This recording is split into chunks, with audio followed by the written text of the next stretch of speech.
Olá, gente, seja bem-vindo, seja bem-vinda à nossa aula, né, do nosso curso internacional de constelação familiar medial. Hoje a gente vai falar especificamente sobre passagens desse livro aqui de Bert Hellinger, Para que o Amor Dê Certo.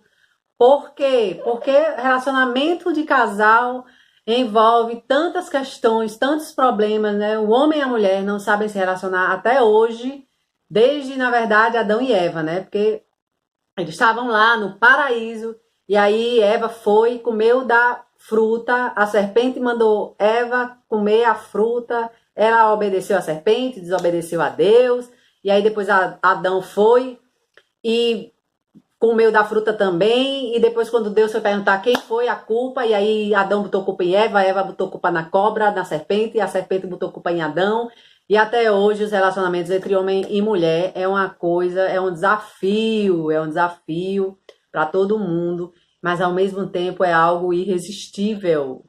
É irresistível o relacionamento homem e mulher. E tem gente que não quer, né, ter esse relacionamento homem e mulher, quer outra coisa da vida, assim, na sexualidade, né? Tem algo muito forte por trás, conduzindo as pessoas a isso, que a gente não tem nem uma explicação racional, mas é um amor muito profundo e a gente respeita esse amor que conduz esses homens e mulheres a não se unirem, né? Não fazerem um casal homem e mulher. Porém, a gente destaca isso muito hoje, relacionamento homem e mulher, por quê? Porque a partir do relacionamento homem e mulher é que a vida é gerada, mesmo que esse homem e essa mulher não vá cuidar desses filhos, e quem vai cuidar desses filhos, dessas crianças, seja um casal homossexual, tá? Então hoje a gente vai se ater a isso. A grandeza da sexualidade. Através da consumação do amor, cria-se entre o homem e a mulher um vínculo profundo. Esse vínculo é indissolúvel, mas não por causa do matrimônio, senão pela consumação do amor. Até em casos de incesto ou estupro, origina-se frequentemente esse vínculo. Isso diz algo sobre a grandeza da sexualidade. Muitos livros antigos que eu já tive acesso, mas não vem o caso aqui a gente falar muito desses livros, falam desse poder que a sexualidade tem, dessa forma que Deus nos deu, que diz que é a brincadeira do adulto, né? É o sexo. E ao mesmo tempo ele foi tão reprimido. Outro dia minha irmã, que é doutora em psicologia, estava falando justamente disso, que a gente foi uma geração tão reprimida sexualmente e ao mesmo tempo tem tanta gente que não valoriza o sexo, é uma coisa meio vulgar, né? E ao mesmo tempo tem essa repressão muito grande, né? E aí a gente termina indo para aquela parte de que realmente dogmas que foram impostos para a gente, castidade, né?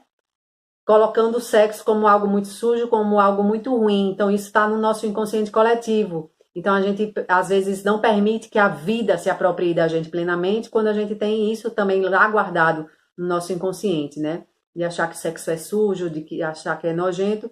E o que está por trás desses conceitos, desses dogmas, é justamente o quê? A privação do ser humano à vida.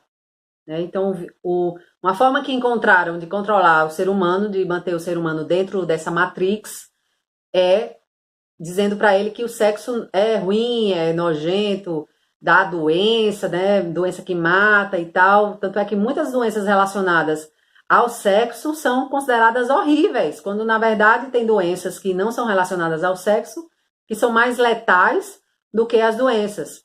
Não que eu estou querendo defender as doenças, mas só para a gente fazer um paralelo de como no nosso inconsciente está esse conceito de que sexo, de que exercer a sexualidade é algo muito negativo, algo muito ruim. E para isso a gente tem um monte de julgamento que a gente percebe por aí, como por exemplo, se uma mulher está usando um shortinho, aí o outro já faz um julgamento de que aquela mulher está se expondo demais e tal, tá bom? Vamos continuar aqui. Alguns pensam que a sexualidade é algo mal. Entretanto, ela é um instinto poderoso e irresistível. A sexualidade leva adiante a vida contra todos os obstáculos. Nesse sentido, a sexualidade é maior do que o amor. Naturalmente, tem uma grandeza especial quando é consumada com amor. Quando os parceiros olham-se nos olhos ao se amar, isto é, a realização de seu amor recíproco. O reconhecimento da grandeza do ato sexual é a principal condição para que o amor dê certo. Existe um dito maldoso: os homens só querem uma coisa e as mulheres querem a outra. Portanto, aquele parceiro que só quer aquilo, quer o certo. Às vezes, em um relacionamento, se desenvolve um jogo de poder ao redor da realização do amor. Por exemplo, se um deles quer e deseja e o outro só concede, este se coloca em uma posição de superioridade. O parceiro que precisa e deseja fica, com isso, com uma posição inferior, e isso destrói o amor. O amor se baseia na igualdade do querer e do conceder. O amor só dá certo quando ambos estão certos de que o seu desejo está bem resguardado pelo outro e, portanto, ambos querem e concedem com amor. E é óbvio que isso deve estar imbuído de respeito.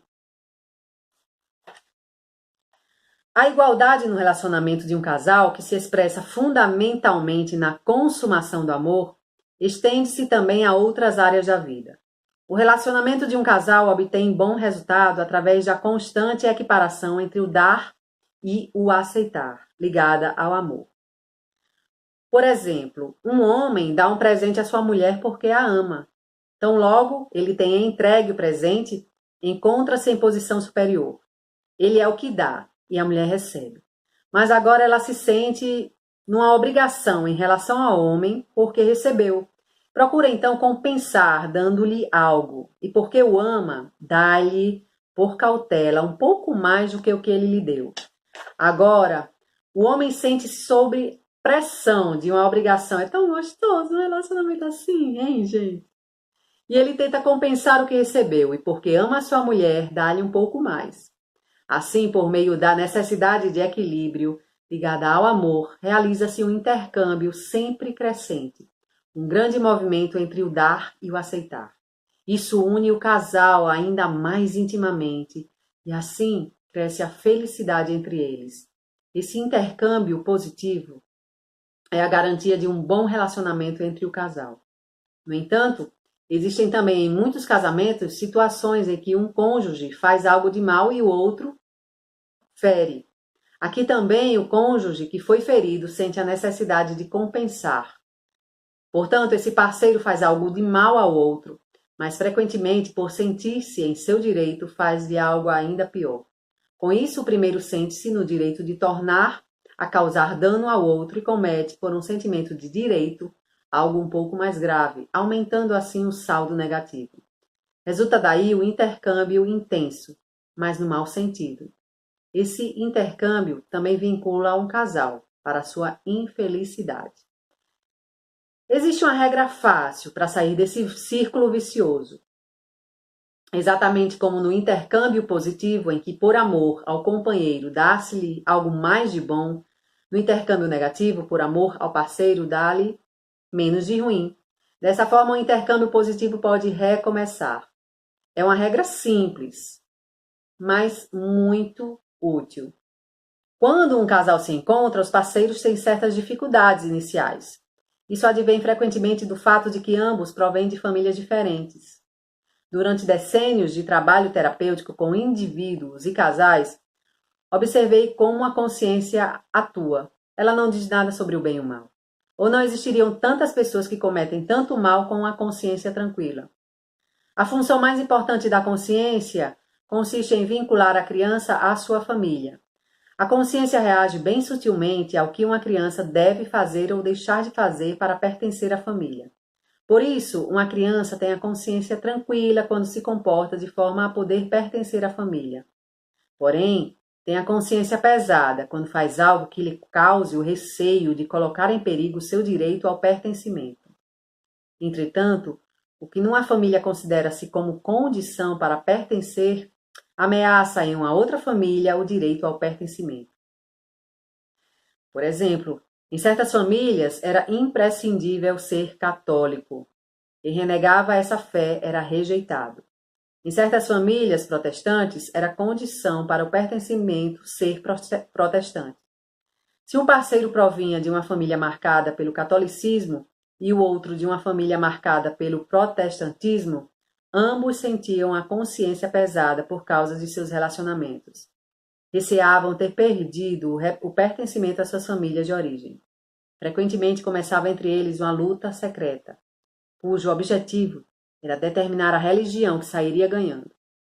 Para que um relacionamento dê certo, é necessário que cada um dos parceiros deixe a sua própria família. Não somente no sentido concreto, mas de que cada um precisa deixar também alguns princípios que eram válidos em sua família e negociar com o seu parceiro novos princípios, que, por assim dizer, sejam conformes com ambas as famílias. Nesse novo nível, o casal pode viver um relacionamento íntimo. Alguns dizem, a minha família é boa, mas a do meu parceiro é má. Isso atua como um veneno para o relacionamento. Quem se casa precisa casar-se com a família do parceiro. Isso significa que deve respeitar e amar a família do outro, como se fosse o próprio parceiro. Só assim esse amor pode dar certo. Então, tem um monte de gente aí pensando na sogra, né? Então, tem que casar com a sogra também.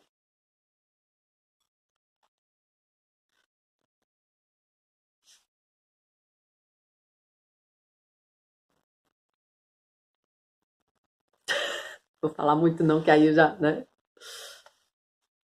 Mas a gente, como mulher, homens saiam, a gente, como mulher, aceita a sogra do jeito que ela é. É a mãe do homem que a gente ama. Mas não necessariamente significa que a gente tenha que viver sob o mesmo teto que ela. Não necessariamente significa que ela precisa estar se envolvendo ali o tempo todo no casamento. O que acontece muitas vezes é que o homem não dá lugar para a esposa.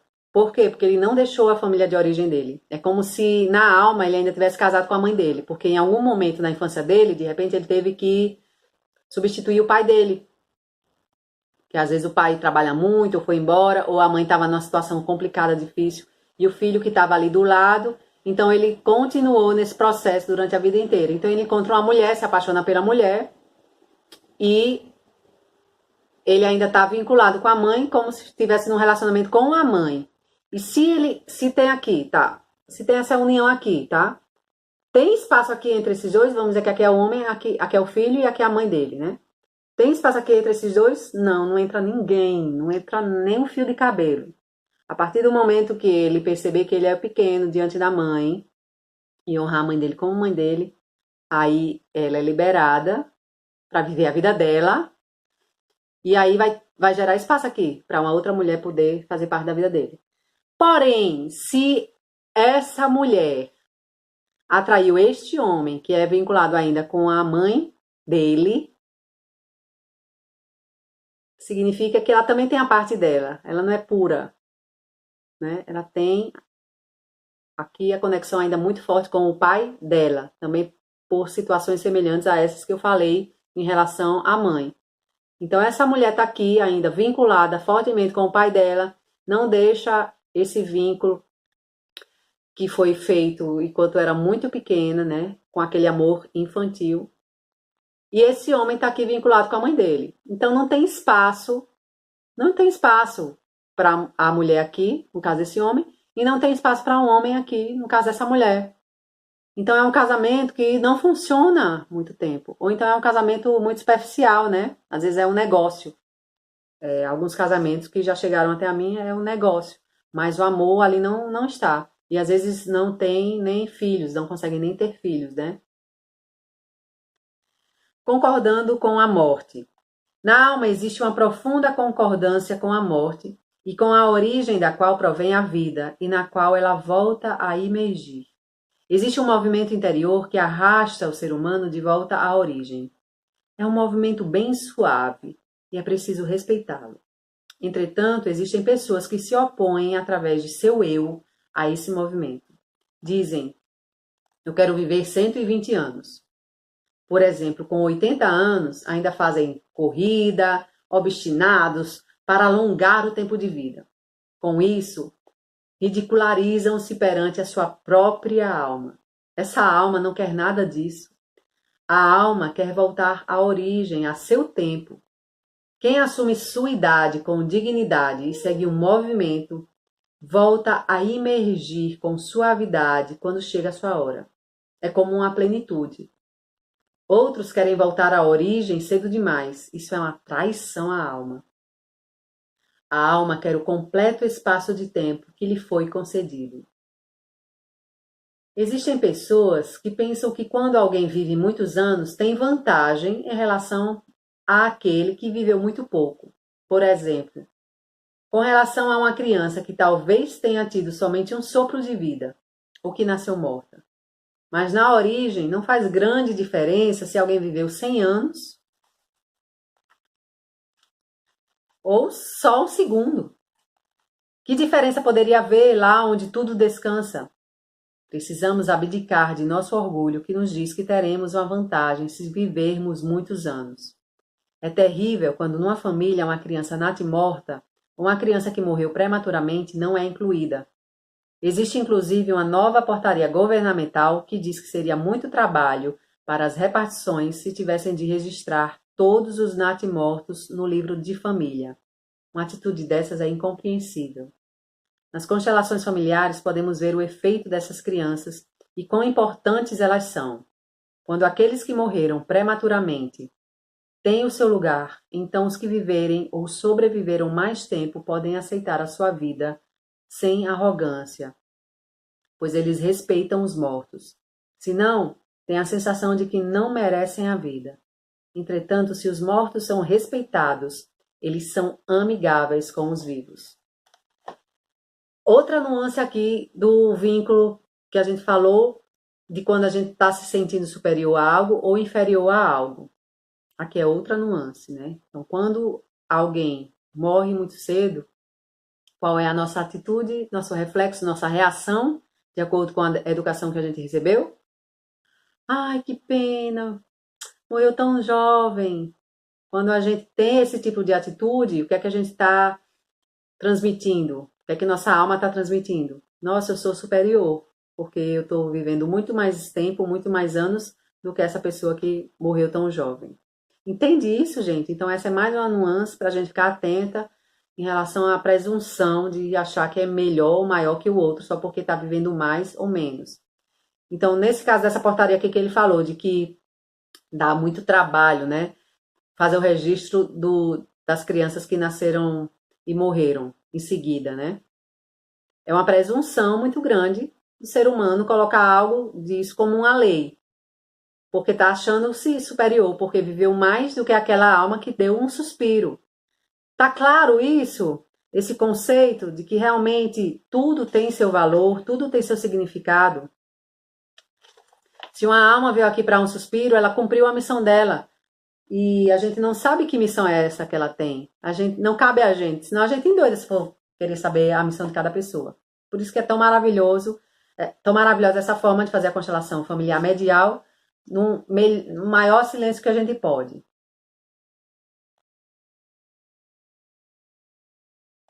Aqui é só um adendo de uma pessoa que ele estava fazendo uma constelação e essa pessoa voltou.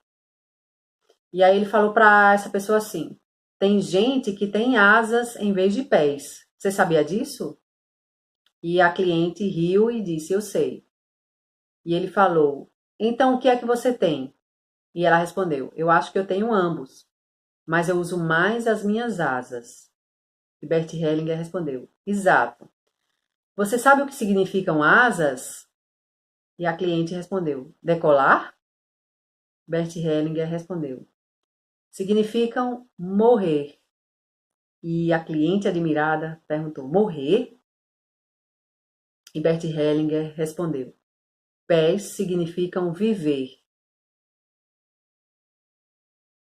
Então a cliente perguntou: e o que é que eu posso fazer para dobrar as asas ou desfazer-me delas? Bert Hellinger respondeu: pode-se colocar certos pesos nos pés. A outra possibilidade seria deixar-se carregar por ele. Então é algo para a gente refletir. A gente está querendo criar asas na nossa vida, está querendo voar. Então a gente inconscientemente está buscando a morte. E se isso acontece, e veio agora a nossa consciência, o que é que a gente se pergunta? O que é que a gente permite que venha a nossa imagem mental? Quem a gente está querendo seguir nessa morte? Quem do nosso sistema familiar a gente está querendo seguir nessa morte? E para isso que a gente sempre fala aqui nos nossos exercícios, coloca os pés firmes no chão. A gente precisa estar sentindo o chão. A gente se sente vivo quando a gente está com os pés no chão, quando a gente está nessa caminhada, quando a gente se permite ser levado pela vida. As raízes diferentes. O relacionamento de casal vinculado a um âmbito e tem raízes que remontam a um passado longínquo, viu? Tá falando de Adão e Eva? Porque o relacionamento de casal já vem desde lá. Essas raízes se encontram na própria família de origem. Delas nós crescemos, por elas estamos marcados, apoiados e também limitados. Pois tudo e também cada família tem limites. Por isso é necessário, no relacionamento de casais, que os parceiros estabeleçam algo em comum, porque têm raízes distintas. O primeiro obstáculo em um relacionamento é que um não reconheça ou tenha dificuldades em reconhecer que o companheiro tem raízes diferentes das suas e, portanto, está marcado de maneira diferente. Que não se pode fazer de ambas raízes diferentes uma só raiz, senão que elas permanecem diferentes. Pois assim como o homem e a mulher são diferentes, assim são também as suas famílias de origem. E como entre o homem e a mulher deve haver um processo que une o que é diferente, assim é também com relação à sua família de origem. Condição prévia, para tanto, é que cada um reconheça a família do outro, a valorize e a ame. Uma ilusão que deve ser abandonada no relacionamento é a ideia de que a própria família é a ideal e que a família do outro deve ser assim como a própria, para que também seja ideal. Tomam-se as famílias assim como elas são, portanto, imperfeitas. E é exatamente o imperfeito nas respectivas famílias que desenvolve força e dá força, estimulando os parceiros. O relacionamento de casal começa com a valorização do que é diferente como equivalente. O diferente tem um mesmo valor e uma mesma validade. Assim como o homem e a mulher são diferentes, mas de igual valor e validade, assim são também as suas famílias de origem de igual valor e validade. Desse reconhecimento nasce o amor. O fundamento do amor é a valorização do outro e de sua família, assim como ele é e ela é. A consumação do amor não está nas mãos do indivíduo, pois a consumação do amor entre homem e mulher possui uma dimensão cósmica.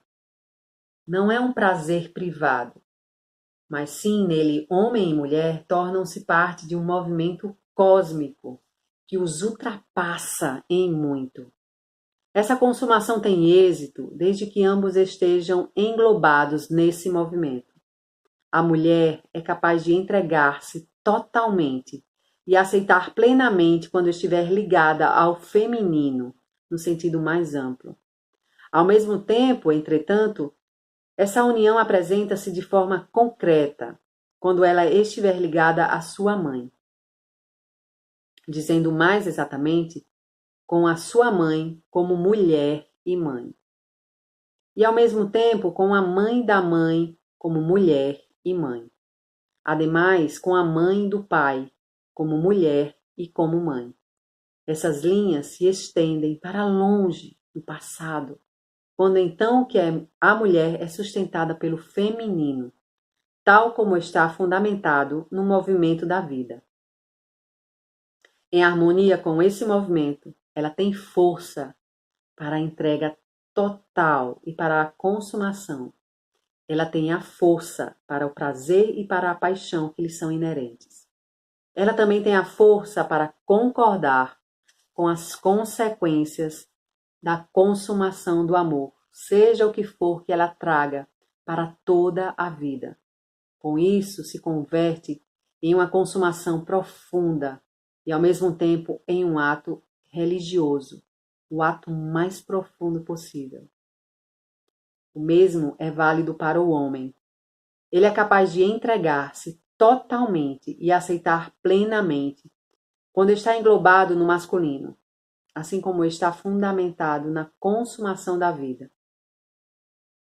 Então ele possui a força masculina. Essa força tem algo de bélico. O homem é, na verdade, um guerreiro. O fraco e sentimental não consegue realizar essa consumação profunda, pois não é homem. Um guerreiro pode realizá-la. Um guerreiro é alguém que também está disposto e é capaz de defender uma família. Ele pode se impor na vida e assim proteger a sua família e alimentá-la ou ajudar a alimentá-la. Um homem não tem essa força profunda quando depende apenas de si mesmo. Ele a tem quando seu pai está atrás dele, e de fato, como homem e pai. E quando atrás de seu pai está o pai dele, como homem e pai. E do mesmo modo, o pai de sua mãe, como homem e pai, e ainda mais remotamente. Então ele é sustentado pelo masculino e está em harmonia com o masculino. Assim, um homem pode entregar-se à sua mulher, pode aceitá-la com força, prazer e paixão, e pode concordar com as consequências da consumação do amor, sejam elas quais forem. Isso tem grandeza. A consumação do amor é, nesse sentido, a maior que conhecemos. A consumação do amor é bem-sucedida quando ambos os parceiros reconhecem que têm necessidade do que o outro lhe dá, e que eles oferecem aquilo de que o outro necessita. Esse intercâmbio é interrompido quando um demonstra que não está necessitado e então deixa o outro atribulado em sua necessidade. Vou ver o que você precisa, talvez eu dê a você. Quando ele se comporta como se não tivesse necessidades e não precisasse disso e então deixa o outro atribulado, essa é a mais profunda das feridas. A consumação do amor é humilde. Qualquer outro intercâmbio se edifica sobre ela.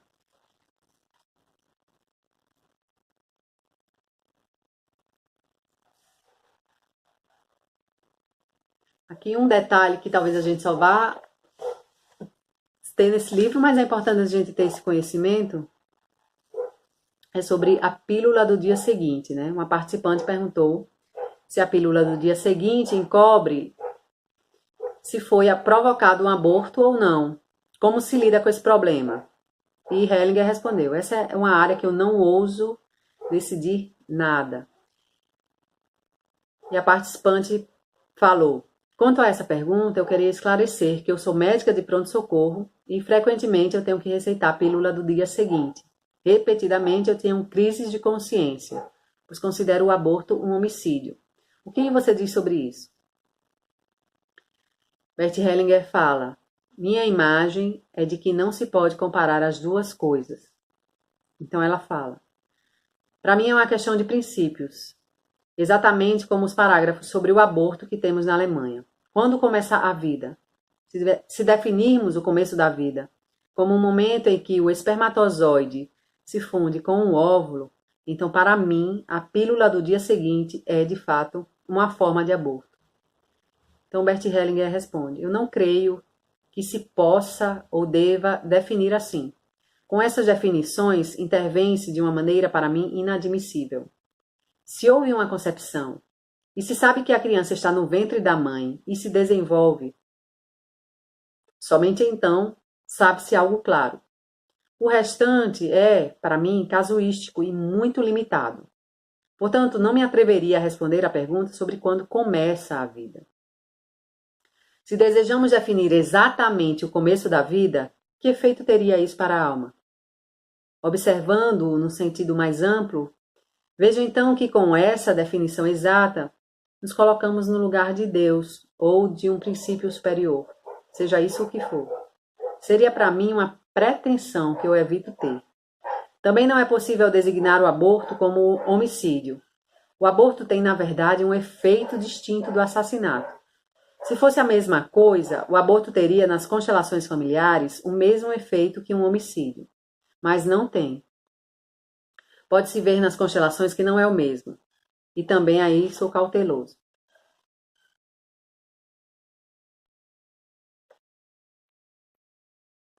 Então, a gente volta para a questão de que, sem julgamento, a gente passa situações aqui, passa alguns conceitos para a gente ser norteado. Mas o nosso principal foco, o nosso principal objetivo, gente, nesse curso, nesse treinamento, é a gente se treinar para a gente ser realmente um canal aberto, sem julgamento, sem medo, sem amor. E aí sim a gente pode servir a vida das pessoas. Podemos ser ajudantes.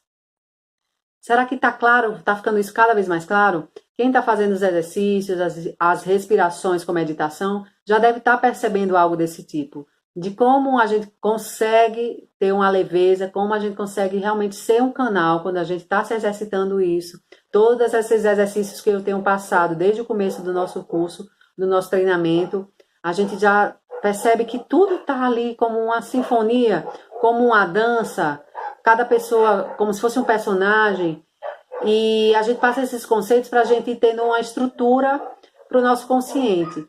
Quando, na verdade, se a gente já soubesse seguir o nosso inconsciente, a gente não precisaria nem de ter esses conceitos, a gente só se permitiria ser esse canal, para que quando a constelação se mostrasse, essa informação fosse capturada por cada pessoa que está ali naquele grupo, e cada pessoa recebe aquela informação do campo morfogenético, do campo quântico, de acordo com seus filtros, de acordo com o que está sentindo, e isso traz a solução para a vida de cada pessoa.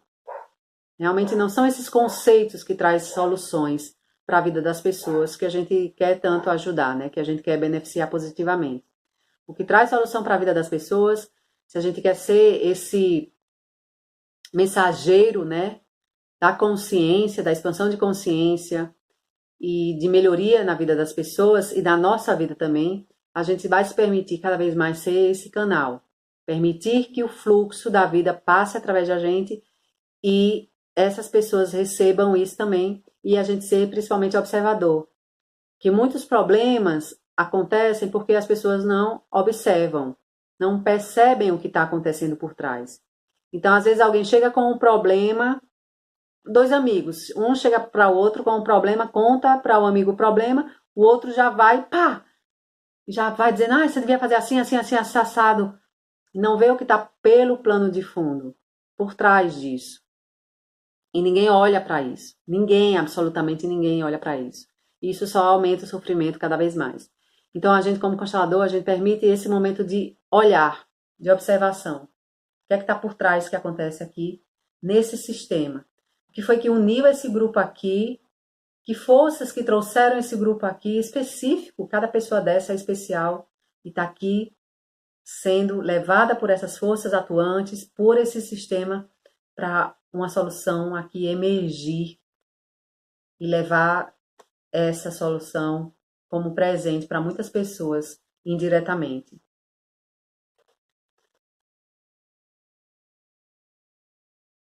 Para encerrar essa aula de agora sobre homem e mulher, vamos falar sobre amor e morte. Nós caminhamos entre os mortos. Nas constelações familiares, torna-se especialmente evidente que estamos enquadrados em um contexto maior, no qual todos, mesmo aqueles chamados de maus, ou aqueles que se suicidaram, ou aqueles que tiveram um destino difícil, ou morreram prematuramente, estão igualmente presentes e atuam como os vivos. Nós caminhamos, por assim dizer, entre os mortos que nos rodeiam. Não os percebemos, mas apesar disso, eles atuam. Para os mortos, existem, evidentemente, diversas maneiras de estar mortos. Por exemplo, podemos ver em uma constelação que o falecido avô não queria ter mais nada a ver com as pessoas do sistema. Esse é um estar morto nefasto. O estar morto de um excluído ou esquecido. Entretanto, porque o avô foi incluído e honrado, despertou do estar morto nefasto e pôde agir, abençoando os vivos. Essa é uma das soluções fundamentais neste trabalho, que se resgatem os excluídos e os mortos, para que, por assim dizer, ressuscitem do estar morto nefasto e então hajam com benevolência sobre os vivos. Depois que esses mortos forem honrados, podem se retirar afavelmente e deixar os vivos em liberdade. Pelo contrário, aqueles mortos que foram excluídos agem de maneira negativa sobre o sistema. Não porque queiram, como se fossem maus espíritos, mas porque os vivos não lhes dão o espaço. Porque os vivos não os respeitam nem amam.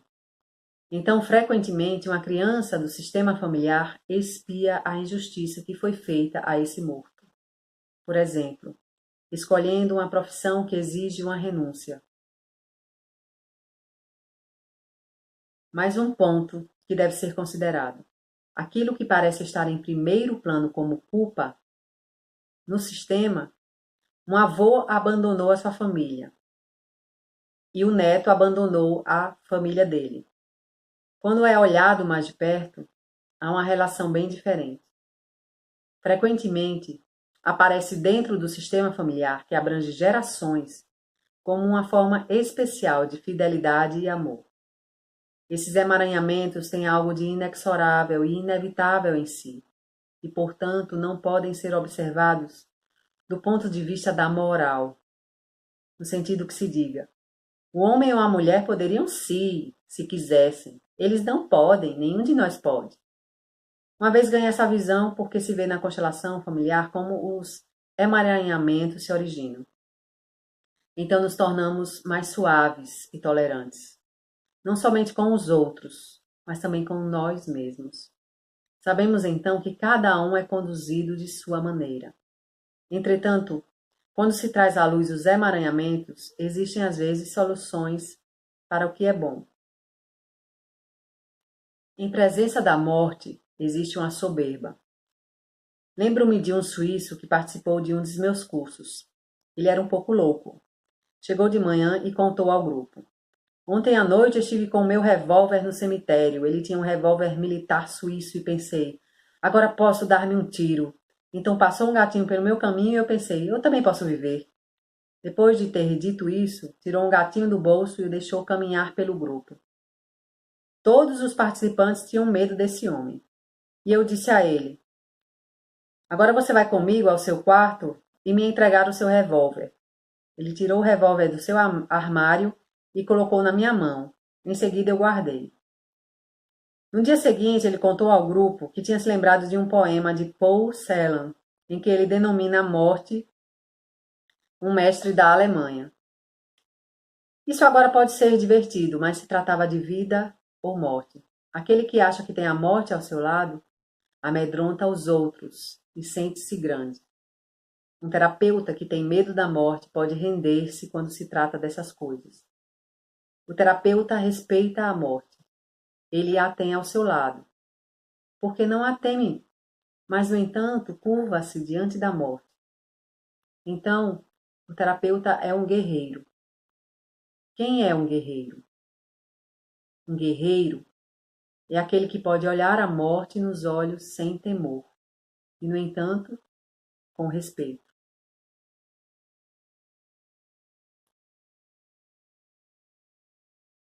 O terapeuta respeita a morte. Ele a tem ao seu lado, porque não a teme, mas, no entanto, curva-se diante da morte. Então, o terapeuta é um guerreiro. Quem é um guerreiro? Um guerreiro é aquele que pode olhar a morte nos olhos sem temor, e, no entanto, com respeito. Há pouco tempo, um participante, que hoje está também no grupo, escreveu uma carta, na qual relatava sua experiência com a morte em uma constelação familiar. Na constelação, ele se encontrava diante da morte e sentiu que a morte não podia negar-lhe nada. Então o participante falou, Eu fui confrontado com a morte e nos olhamos nos olhos. Foi uma luta interior sumamente intensa pelo poder. Eu tinha a sensação de que ela era mais forte que eu. Mas de repente isso mudou e tive a sensação: se agora demorar mais, então a morte terá de dar lugar a uma morte mais profunda. Exatamente, disse Bert Hellinger. Pois atrás da morte, como a imaginamos, existe ainda uma outra. Ela é a verdadeira. A ela serve a morte em primeiro plano. Existe a ideia, muito divulgada, de que os mortos teriam inveja dos vivos, assim como se os mortos não estivessem bem. Porém, os mortos são perfeitos. Assim é. Então, um participante perguntou: você disse que um guerreiro é alguém que tem respeito diante da morte, mas não a teme. Como eu posso aprender a não temer a morte? Então, Bert Hellinger respondeu: pode-se olhar a morte nos olhos, quando se olha atrás dela, para o que está além do tempo. Então, a gente pode concluir essa nossa aula de hoje, fechando os olhos e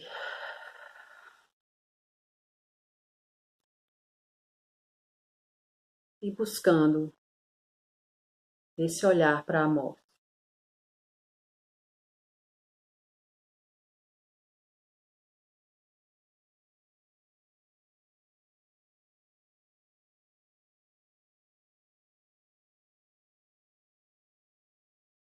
E leve o tempo que precisar.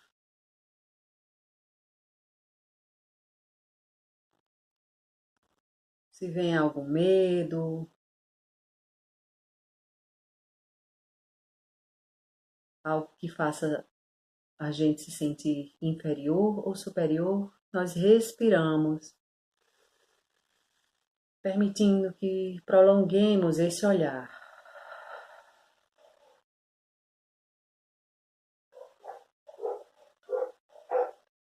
Pode permitir que sua boca fique entreaberta, liberando o maxilar,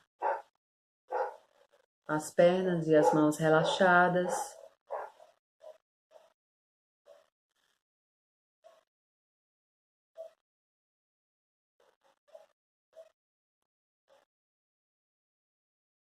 Buscando em nós, em cada célula, esse respeito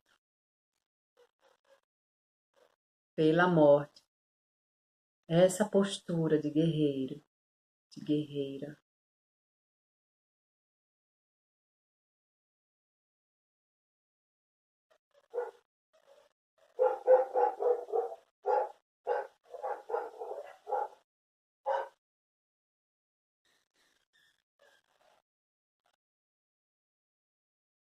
E se a morte grita conosco, ou nos agride de alguma forma, buscamos, através da nossa respiração, esse respeito,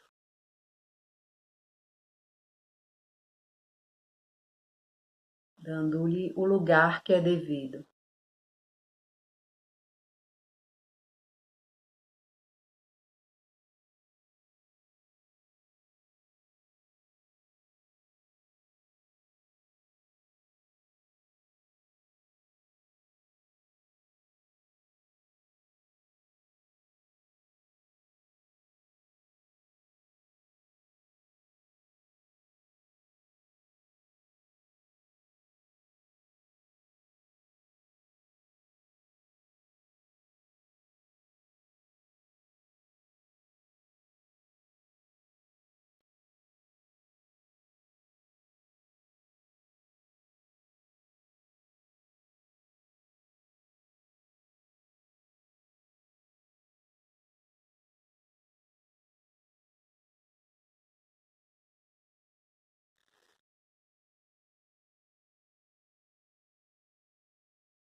Tá tudo bem.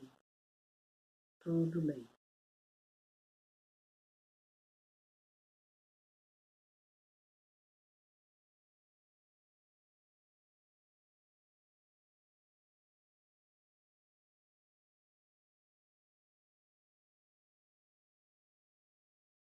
Gente, muito obrigada por essa aula de hoje.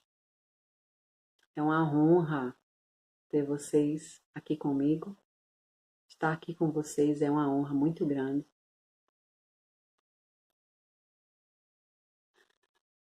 E nos vemos na nossa próxima aula. Um beijo. Deus abençoe o dia de vocês, a semana de vocês. Eu amo muito vocês. Amo muito vocês.